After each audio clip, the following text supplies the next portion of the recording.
En fait, Bolingi Sangapo, témoignage de la salle en Akila.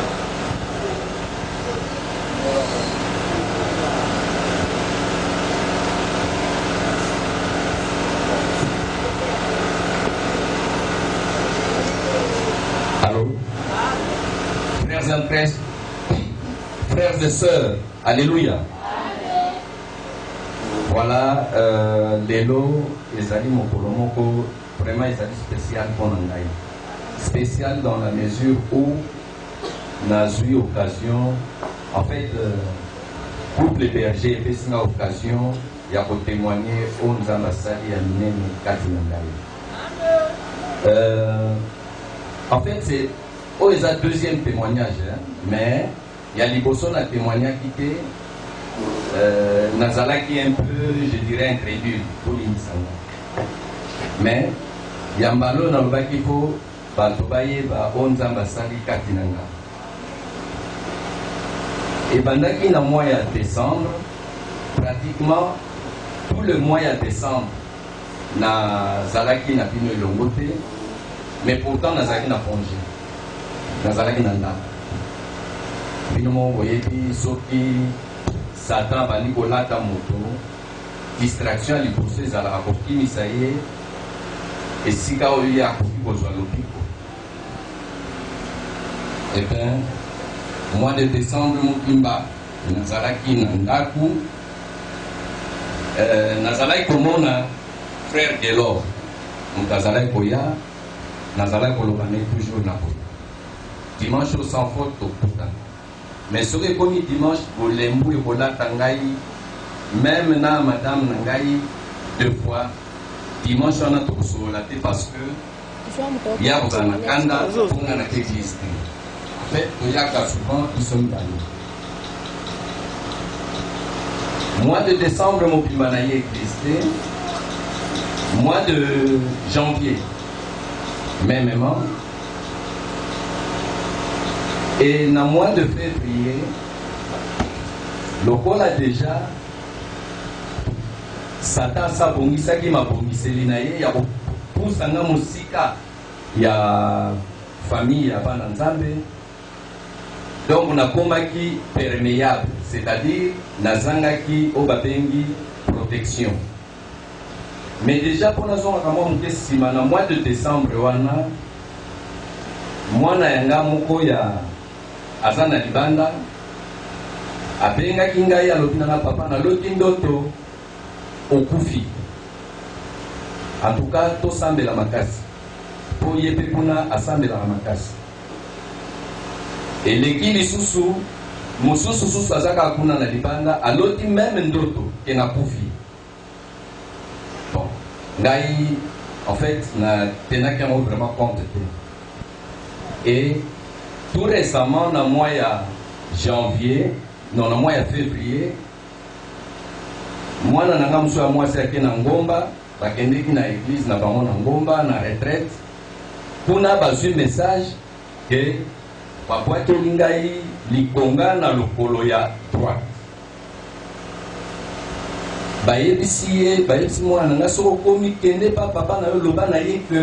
Il faut amiper Sananzambe makasi parce que Papa Kelie Likonga na lokola droite et comme maye na liwa.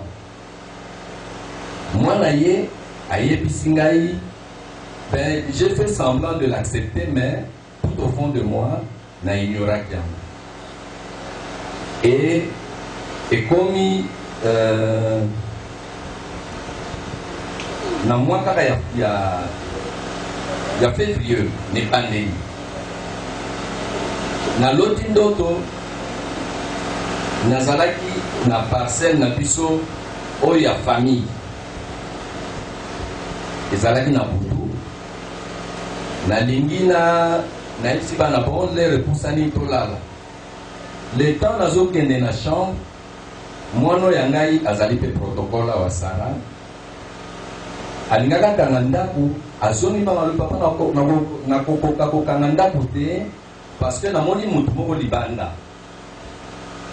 nabe nani mwana na lero oyo atelema libanda epana na ye nafungoli rideau mpo natala libanda alors namoni moto moko aza molai d'abord mpona tala ye boye et en plus azalaki tout noir donc moyen na distingue soki aza mobali to mwasi eza te en plus bilamba mpe alataki moyen na distingue yango eza te parce que azalaki tout noir quand je dis noir alors c'est du vrai noir donc noir ya noir et azalaki liboso na ngai le temps na banu bandi kokangela ye mais tu fais quoi ici yo na nga likambo nini oye koluka nini awa oyo eza l'herbe balalaka tu es censé rester chez toi d'ailleurs nayebi yo te yo nani et au même moment azosala lokola azopusana kopusana pas en marchant mais azoya lokola moto bazobenda ye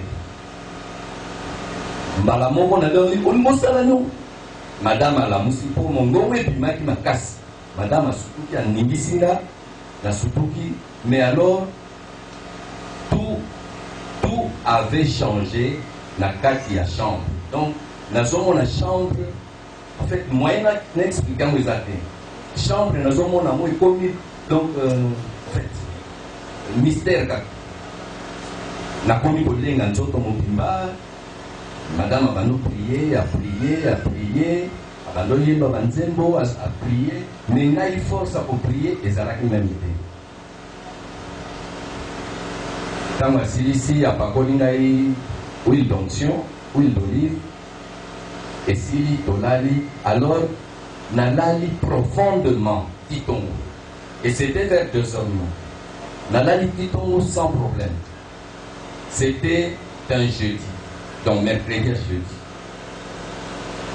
journée à jeudi elikinga pas de problème journée avant nalali putu ya jeudi vendredi pas de problème putu ya vendredi samedi pas de problème mais maintenant putu ya samedi dimanche parce qu'en fait na explikaki frère Delors que dimanche oyo sans faute na kozala et en moi cet esprit y était c'est-à-dire que dimanche oyo il faut nazala na prière et voilà comment le Satan opère le même dimanche on a le nazala na prière na butu ya samedi dimanche na lali bien mais dimanche na 5 heures du matin parce que j'ai cette habitude là ya kolamuka toujours na 5 heures du matin bon bref na lamukaka mingi na 5 heures du matin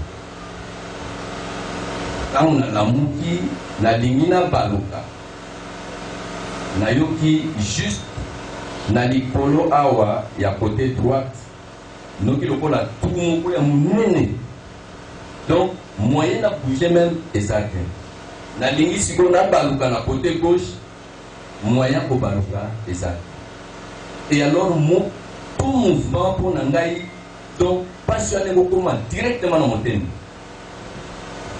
nabeleli mama na expliqué mama nini yango lisusu mama asali effort atelemisi nga natelemi me nakotelema tout droit te il faut nazala courbe nini yango lisusu abando prier wana et voilà dimanche wana moyen na ya na prière il y a 3 semaines moyen na ya na prière ezalaki te et pendant la journée nazalaki koyoka kaka awa on dirait mutu omoni mutu soki azwi bainjection ebele ya tonga ndenge esalaka nazalaki nakoyoka bongo premier jour nayoki bongo deuxième jour ezosala nga bongo mais sikoyo ekomi lokola moindre mouvement ekomi lokola batonga ondire bakotuka nga batonga sikoyo ezokita vers genou deuxième jour troisième jour nga te maman lobi non il faut tobenga pasteur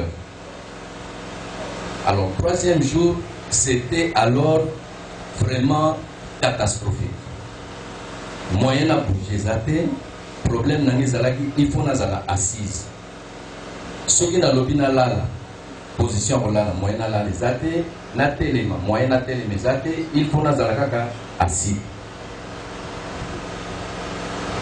effectivement babengi mama tindi Sarah ake koyebisa pasteur mpe na ntongo wana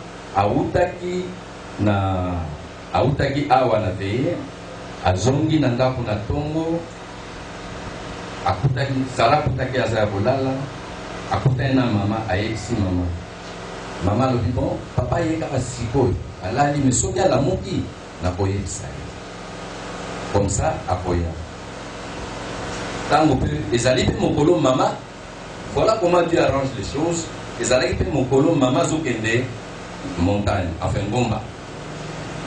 Alors avant que ngomba alamusi papa yebisa abi naza fatigué mais yo kende nanu kuna avant kende ngomba. Maman Bayena a 2 frères, je crois frère Michel, na frère Moussous. Na été son frère Michel. Aza Moussouké Moussouké d'être un peu sombre. Voilà. Yé na frère Moussou, basa loka bakokano. Tant baye, pas prier. Maman a eu révélation que voilà, les esprits des morts.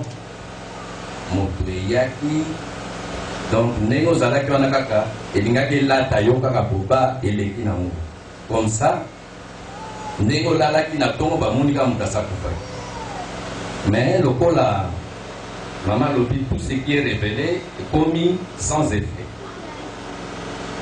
biso tokee na ngomba mais papa akoya na nsima mama sambela lobi c'est fini eloko moko kozwa yo ezaki.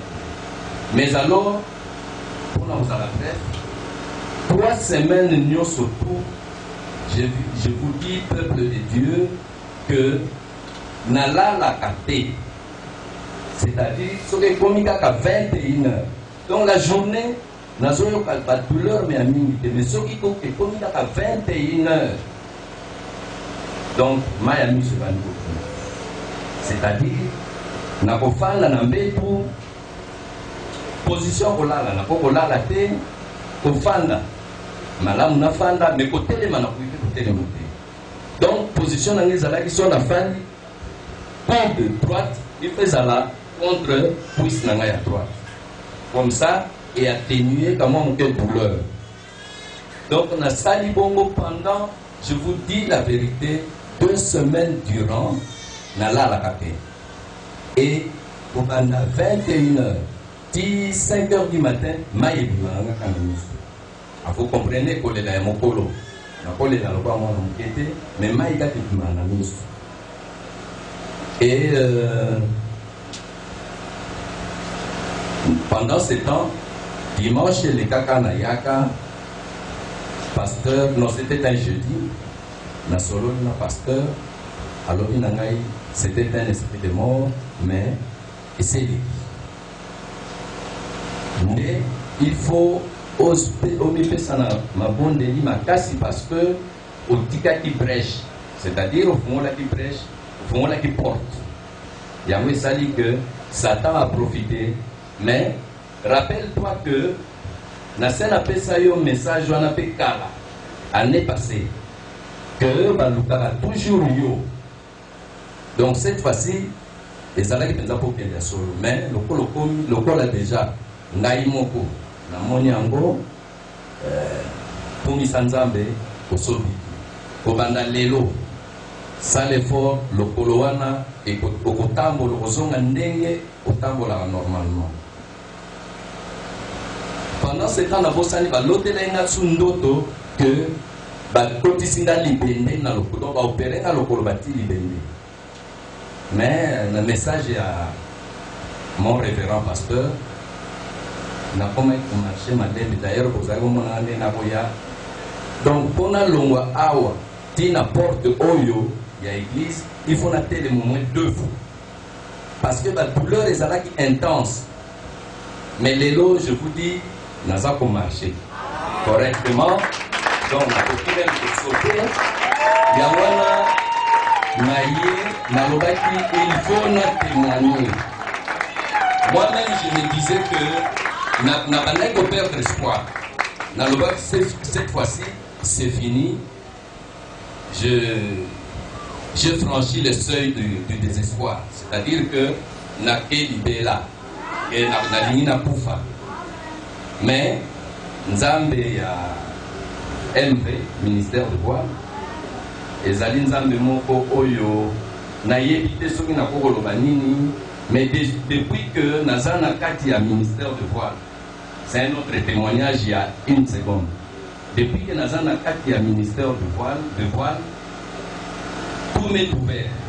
C'est-à-dire nyonso po na ngai efungwama, sur le plan professionnel, sur le plan familial, sur le plan, en fait, sur tous les plans.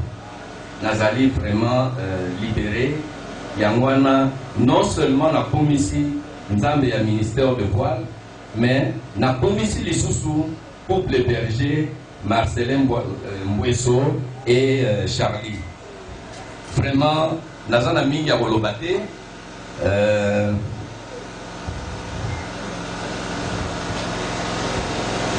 Couple berger. Non. Et ça, il faut la salle. Parce que ce qu'on me décidé, nous avons fait. Il y a un écho de Sabino, merci. Nous avons fait.